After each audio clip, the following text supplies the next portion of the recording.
of sexual overtones. Yes. Yes. Like for instance, the first when the scene splits into three, when it goes back to the Old West, one of the first opening lines is like it has the school teacher there, and one of the guys is like, "I'd like to see some of them peaches." I'm sitting here going, "What?" And I mean, and it's a running gag. They keep doing it over and over, over and over and over again. It's always about her peaches. Yeah, I mean Come on, Disney, you're just sick. Really? Like, I mean, and then one thing I did like about it though, they covered the racial thing pretty well. They did it tastefully. They did it tastefully. They didn't make it in your face. It was just more of a side shot, something they looked at from the side as they were continuing on with the story. It wasn't in your face, but it did explain where Kate Barlow came from and how it intersected with the family curse. Yeah. Which another thing that I want to rag on this movie about is how can you forget to carry an old lady up a mountain if your family's entire well-being is based on that? I mean, she starts out by saying, well, if you forget to carry me up the mountain, then I'll just curse you and your entire family. Yeah. Okay. And then next you see him on a boat to America, and you're like, how? I mean, even the biggest moron in the world would not forget that. I mean... And then he's on the boat going, oh, snap, I forgot to carry her up the mountain, oh my God. This is just me, but if an old lady came up to me and said, if you forget to carry me up the mountain, you and your family will be cursed for all of eternity, I might make a mental note about that. I might actually jot that down, kind of stick it to myself, put it in my wallet. You wouldn't even really have to. The whole, I will curse your family for always and eternity would kind of stick, You would think. You can't forget something that easy to remember. But for whatever reason, he's an idiot and he forgets. So. And on the boat, I love the expression on his face. He goes, oh, snap. Well, not in those words, but he's thinking, oh my God, how I screwed up. But, okay, and he continue. And that all intersects with him being cursed and ended up at Camp Green Lake. Exactly. One thing that I did notice about this film, what is up with the shoes? This thing has a fetish for shoes. It's like a Quentin Tarantino shoe fetish non-stop. For those of you who have no idea what she's talking about, Quentin Tarantino has a foot fetish. A big foot fetish. It's documented. But anyway. Yes. What's up with that?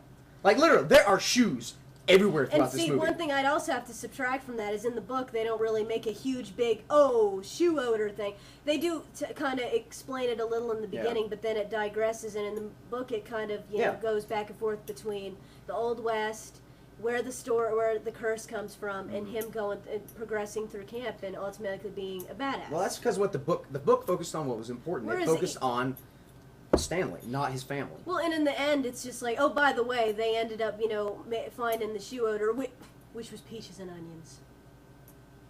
Peaches. Which goes back to the peaches. Pun intended. Oh, and one more thing on that. I'll do one more thing and I'll leave this alone, I promise. But not only was the peaches thing a running gag, don't you think the black guy and the white teacher's romance was just a little over the top? Just a tad, because it's like they didn't even really know each other that well. You think it's not really. It kind of starts from the middle of a romance. Then they kiss one time. And then he gets offed in the next scene, and the whole rest of the movie she's pissed about it. And then she cries, and she's like, "I love you, Sam." And she sees him in all her dreams. Yeah. And she sees him in the desert. Everywhere she goes, that's the motivation. Stalker!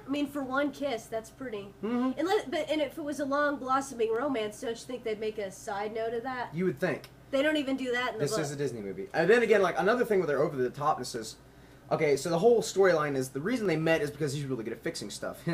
He's really good with his hands, as he says in the movie. Sexual overtone number 2. And they're talking through, whatever, it's sitting there, and we will act the scene out of how the last part of this ends.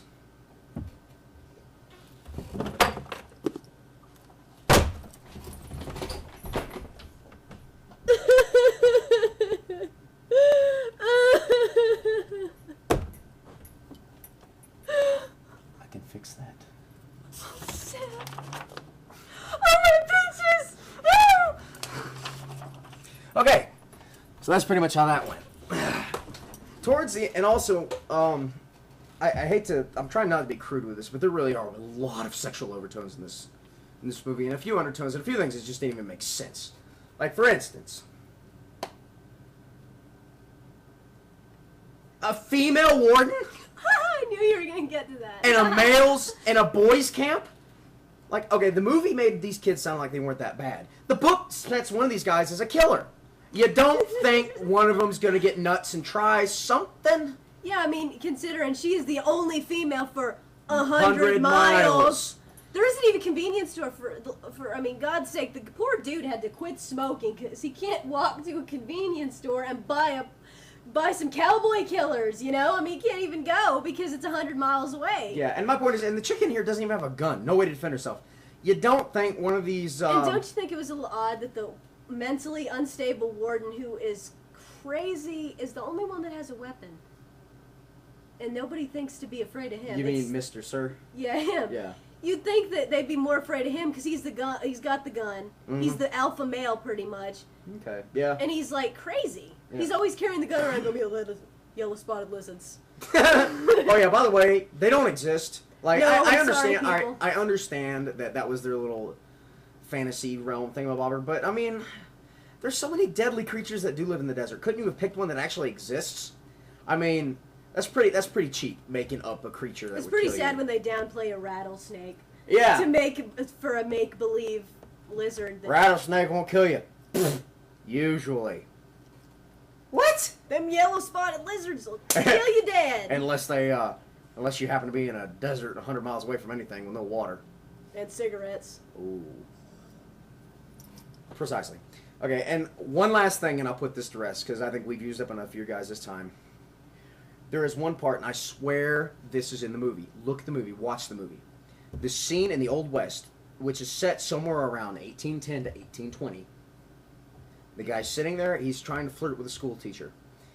Might I add, the mayor's son, who's in a schoolroom and acts retarded and nobody thinks to get offended by. Yeah. Whenever But we- you know what? I'm not even going to address that. There's something so much weirder about to happen. Oh.